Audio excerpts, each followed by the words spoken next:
Hello साथियों, नमस्कार। स्वागत है आपका हमारे यूट्यूब चैनल मनी मार्केट में। तो आज के इस 4 घंटे के चार्ट को एनालाइज करेंगे और समझेंगे कि क्या निफ्टी 26,053 के पास ट्रेड कर रहा है, इस लेवल्स को तोड़ के और ऊपर जाएगा। जो रैली हमको देखने को मिल रही, क्या वो रैली आगे जारी रहेगी या वहीं से फिर नीचे आ जाएगा। तो चलिए शुरुआत करते हैं हम। तो आप देख रहे हैं मनी मार्केट, जहां हम बात करते हैं स्टॉक मार्केट की हर चाल की। तो आज हम बात करेंगे निफ्टी के ताज़ा मूव की, क्योंकि निफ्टी लगातार तेजी दिखाने के बाद अब एक ऐसे जोन में पहुंच चुका है जहां से प्रॉफिट बुकिंग देखने को मिल सकती है।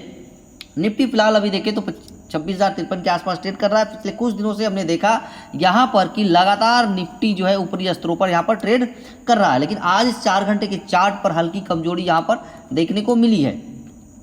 कैंडल लाल है, वॉल्यूम भी थोड़ा कम हो गया है, यानी बायर्स जो हैं वो थोड़े कमजोर दिख रहे हैं। 4 घंटे की चार्ट पर देखें तो यहाँ पर हल्का वीकनेस देखने को मिल रहा है, क्योंकि इससे पहले अगर देखें तो लगातार यहाँ पर निफ्टी बॉलिंजर बैंड के ऊपरी भाग पर ट्रेड कर रहा था, यानी अपर जोन पर ट्रेड कर रहा था। यानी ये बता रहा है कि यहाँ से बायर्स धीरे धीरे वीक हो रहा है 4 घंटे के चार्ट पर। और जो कैंडल भी बनी है वो रेड बनी है। वॉल्यूम भी यहाँ पर देखें तो कम हो रहा है धीरे धीरे। अब वॉल्यूम यहाँ पर अगर देखें तो अभी वहाँ पर देखें 30.961 के दिखा रहा है।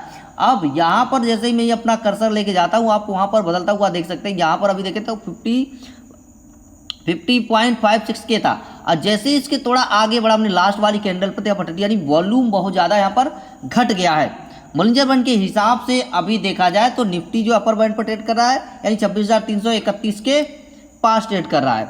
मतलब ये कह रहा है कि अभी ये ओवरबॉट जोन में पहुंच चुका है।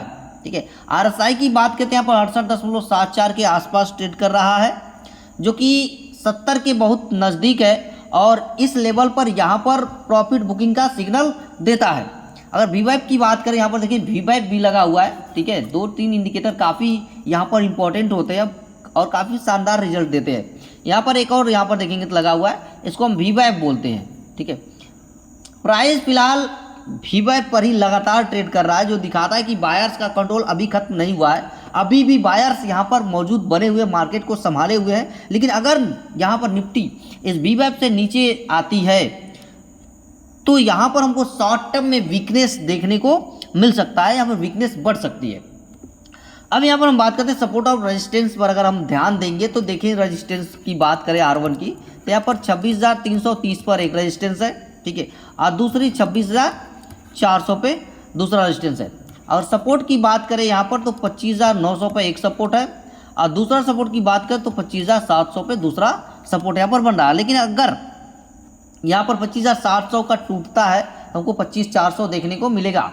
लेकिन अगर यहाँ पर जब तक इस लेवल्स को होल्ड करता है तो हमें ट्रेंड बुलिश देखने को ही मिलेगा। तो अब सवाल ये उठता है कि क्या हमें करना चाहिए। अगर आप शॉर्ट टर्म ट्रेडर हैं, ध्यान रखिएगा यहाँ पर इस बात को। ठीक है, अगर आप शॉर्ट टर्म ट्रेडर हैं तो बाय ऑन डिप्स की स्ट्रेटजी आपको अपनानी चाहिए। एंट्री हमारी 25,750 के आसपास और 25,800 के आसपास होनी चाहिए। ठीक है, और टारगेट हमारा 26,100 का होना चाहिए। 26,100 से लेके 26,300 का टारगेट होना चाहिए buy on dips. Stop loss आपको 25,600 रखना है। ठीक है, ये हमारी स्ट्रेटजी है। अगर वही निफ्टी 26,350 जोन से को रिजेक्ट कर देता है, अगर निफ्टी 26,350 जोन को क्या करता है, रिजेक्ट कर देता है, तो शॉर्ट अपॉर्चुनिटी यहाँ पर बन सकती है। यानी कि 25,000 यहाँ पर 950 का टारगेट रहेगा और स्टॉप लॉस हमारा 26,420 का रहने वाला है। तो फिलहाल निफ्टी अभी ओवरबॉट जोन में है, इसलिए हमें सतर्क रहना है। स्टॉप